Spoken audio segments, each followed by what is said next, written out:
नमस्कार, लाख टके की बात यानी दिन की सभी बड़ी खबरें आपके साथ मैं हूं अजय वत्स। बुलेटिन की शुरुआत करेंगे एक बड़ी खबर से जो कानपुर से आ रही है। कानपुर के बिल्हौर इलाके में एक रोडवेज बेकाबू होकर बस नदी में गिर गई।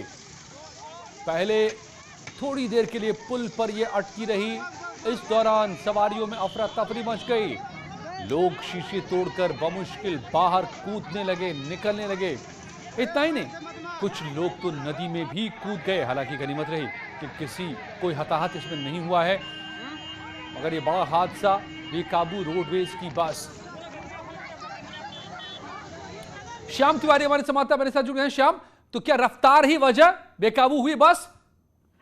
जी बिल्कुल, रफ्तार के साथ में बारिश भी हो रही थी। आपको बता दें कि बुलंदशहर डिपो की रोडवेज बस है जो कि कानपुर से लगभग 45 सवारियों को लेकर दिल्ली की तरफ जा रही थी। इसी दौरान जीटी रोड पर बारिश हो रही थी। तकरीबन 7 बजे का समय है और धौर सलारा के पास तेज रफ्तार बस जो है वो रपट गई और इसके बाद आपको बता दें कि रेलिंग तोड़ते हुए तकरीबन 20 फीट नीचे अटक नदी में जाकर के गिर गई। हादसे में बस में सवार यात्रियों में चीख पुकार मच गया। तेज आवाज सुनकर के आसपास के गाँव के लोग राहगीर मौके की तरफ दौड़ पड़े और इसके बाद जो यात्री हैं उन्होंने शीशों को तोड़ा और इसके अलावा जो स्थानीय लोग हैं उन्होंने मदद की। शीशे तोड़े गए, उसके बाद लोगों को वहां से निकाला गया। जो बस के अगले हिस्से की ओर थे, नदी की तरफ लटके हुए थे, वो नदी की तरफ कूद गए और कूदने के बाद नदी को पार करके बाहर निकल आए। आपको बता दें कि इस पूरी घटना में कोई हताहत नहीं हुआ है। मामूली रूप से कुछ लोग घायल हुए हैं जिन्हें दूसरी बस से आगे के लिए रवाना कर दिया गया है। वही जो अधिकारी मौके पर पहुंचे उनका कहना यह है कि बस को निकलवा करके ट्रेन की मदद से बाहर निकलवाया जाएगा और मामले में कोई भी हताहत नहीं हुआ। कितने लोग सवार थे, जानकारी मिल रही है? जी, तकरीबन 45 लोग बताए जा रहे हैं कि ये सवार थे और ये बुलंदशहर डिपो की बस है जो कि कानपुर से सवारियों को दिल्ली की ओर लेकर के जा रही थी। तभी रास्ते में हादसे का शिकार हो गई। कौन सी ये जगह है जहां पर यह हादसा हुआ? जी, बिल्हौर कोतवाली क्षेत्र की ये घटना है। बिल्हौर के पास ये बस अनियंत्रित हुई और अटक नदी पर जाकर के कहा जाए कि अटक गई और तकरीबन 20 फीट नीचे की तरफ जा गिरी और इसी दौरान जो स्थानीय लोग हैं वो मौके पर पहुंच गए और उन्होंने लोगों की मदद की, जिससे कोई बड़ा हादसा नहीं। श्याम, ये अपने आप में बहुत ही रोमांचक है। अक्सर ऐसी तस्वीर सिनेमा में देखते हैं कि बस जाकर पुल पर अटक गई, लटकी रही काफी देर तक। कितनी देर तक लटकी रही है बस? उस दौरान क्या कर रहे थे सवारी? जी बता दें, जैसे ही बस लटकी है इस दौरान अफरा तफरी मच गई और सवारियों ने शोर मचाना शुरू कर दिया और ये आवाज और मुझे रोकना पड़ेगा। सीएम योगी पहुंचे हैं कल्याण सिंह पूर्व मुख्यमंत्री से मिलने और जेपी नड्डा राष्ट्रीय अध्यक्ष बीजेपी के दिल्ली से गए हैं मिलने, हालचाल जानने। ये तस्वीर आप देख रहे हैं पीजीआई लखनऊ की।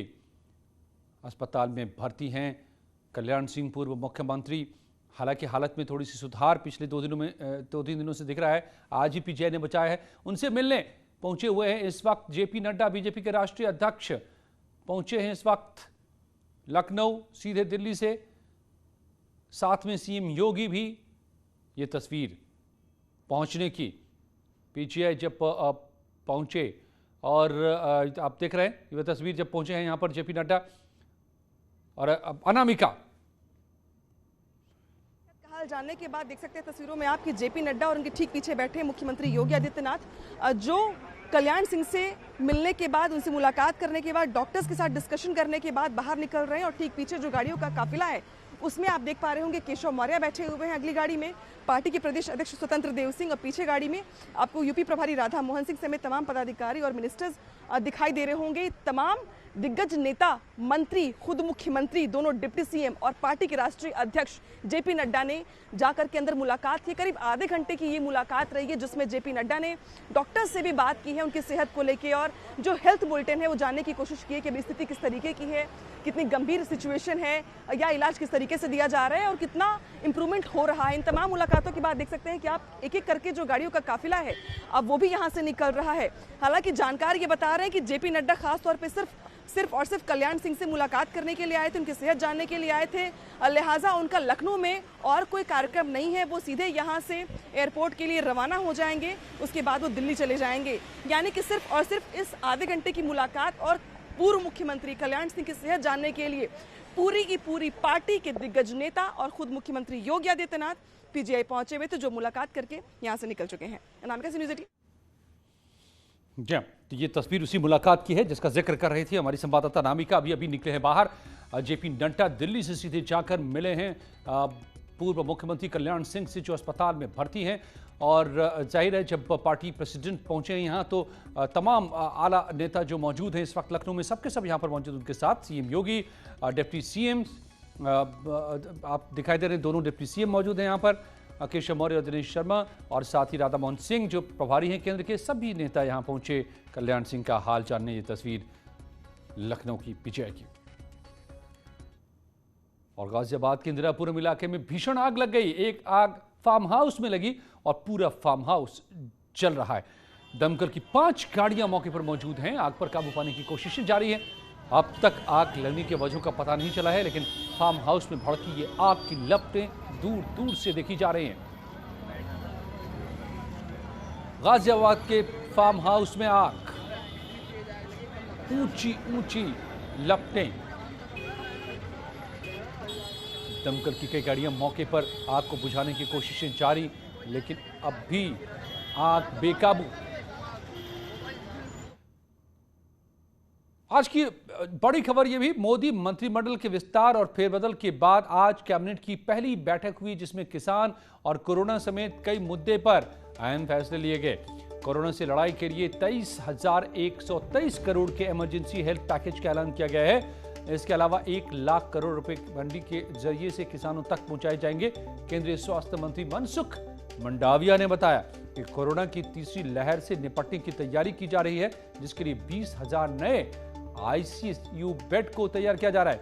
केंद्रीय कृषि मंत्री नरेंद्र सिंह तोमर ने किसान आंदोलन पर कहा कि कई बार आंदोलन खत्म कराने की कोशिश की और अब भी बातचीत के सभी रास्ते खुले हैं। किसानों का हित सरकार का लक्ष्य है।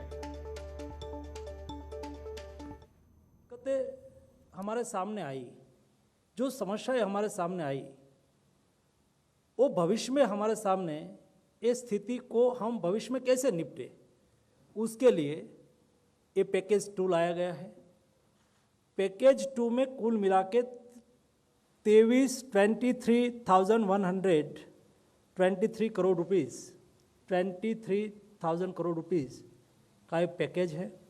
ये पैकेज में कुल मिला के केंद्र सरकार और राज्य सरकार दोनों साथ में मिलके उसका इम्प्लीमेंटेशन करेंगे और ये पैसा स्टेट को दिया जाएगा। किसान आंदोलन से संबंधित जो यूनियन हैं उनको मैंने एक बार नहीं अनेक बार यह कहा है कि कानून को रिपील करने के अतिरिक्त कोई भी प्रस्ताव वो लेकर हमारे पास आएं, हम उस प्रस्ताव पर चर्चा करने के लिए तैयार हैं। दूसरा, हमने हमेशा किसान आंदोलन के साथ संवेदनशील रवैया अख्तियार किया है। हमेशा किसानों का सम्मान मोदी सरकार के मन में है। लगातार हमारी कोशिश है कि किसान समृद्ध हो। और जिला पंचायत अध्यक्ष चुनाव में शानदार जीत के बाद अब ब्लॉक प्रमुख चुनाव में भी बीजेपी का डंका बजता दिख रहा है।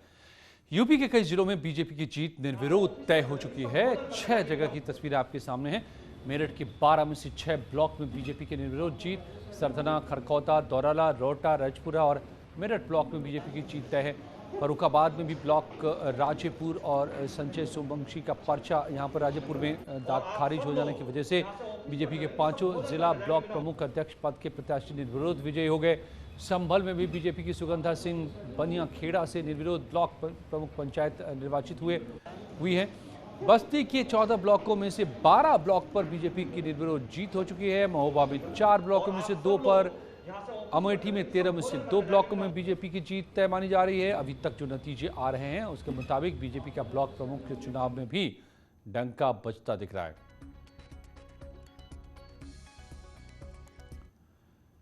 और उत्तराखंड में नेतृत्व बदलते ही लोक लुभावन वादों की झड़ी लग चुकी है। ये घोषणाएं सुनने में तो अच्छी लगती हैं, लेकिन क्या वक्त पर लागू हो पाएंगी? सबसे बड़ा सवाल सरकार की आमदनी का भी है।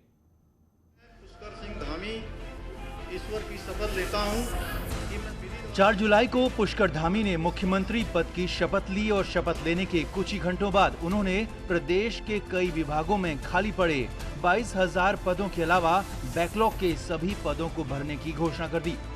उसके बाद मंत्रालय बढ़ते ही ऊर्जा मंत्री हरक सिंह रावत ने प्रदेश के लोगों को 100 यूनिट तक फ्री बिजली देने की भी घोषणा कर दी।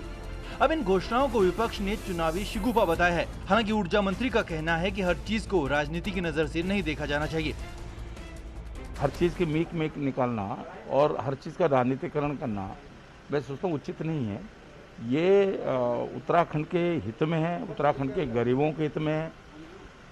देखिए, हम कोई सरकार बनती है किसके लिए बनती है? आम आदमी को सुविधाएं देने के लिए, आम आदमी को आगे बढ़ाने के लिए। ये सरकार की जिम्मेदारी है। कांग्रेस का कहना है कि अगर सरकार की मंशा साफ थी तो फिर 2017 में जब बीजेपी सत्ता में आई तो तभी जनता को राहत देनी चाहिए थी। कांग्रेस ने कहा कि जनता चुनावी वक्त की घोषणाओं का सच समझती है। अब जब 2022 के चुनाव की दस्तक हो गई है तब सत्ता में बैठे हुए लोग कह रहे हैं कि हम बिजली फ्री देंगे। उत्तराखंड के लोग जो है प्रबुद्ध हैं, शिक्षित हैं, वो जानते हैं कि 2017 के विधानसभा चुनाव में भी उत्तराखंड के लोगों को छलने का काम किया कि किसानों का ऋण माफ होगा, बेरोजगारी दूर होगी, महंगाई कम करेंगे, लेकिन कुछ नहीं हुआ। डबल इंजन अभी तक स्टार्ट नहीं हुआ। सरकारी घोषणाओं को अमली जामा पहनाने के लिए अब समय तो कम है ही, साथ ही राज्य का राजकोष भी खस्ता हाल है। तो ऐसे में बिना पैसे के घोषणा ये कैसे पूरी होंगी, ये बड़ा सवाल है। सुनील नवप्रभात, न्यूज़ 18 देहरादून। बाराबंकी में ज्वाइंट मजिस्ट्रेट के घर हुए हमले के मामले में आरोपी मोहम्मद इश्तियाक के खिलाफ एनएसए की कार्रवाई को हाईकोर्ट ने सही ठहराया है। इस साल 19 मार्च को बाराबंकी की राम सरेही घाट तहसील परिसर में अतिक्रमण हटाने को लेकर विवाद हुआ था। इसके बाद तत्कालीन ज्वाइंट मजिस्ट्रेट दिव्यांशु पटेल के घर पर सैकड़ों की भीड़ ने हमला कर दिया था। मुख्य आरोपी मोहम्मद इश्तियाक के खिलाफ डीएम ने एनएसए लगाने का आदेश दिया था, जिसके खिलाफ कोर्ट में याचिका दाखिल की गई थी और अब कोर्ट ने भी एनएसए की कार्रवाई को जायज ठहराया है।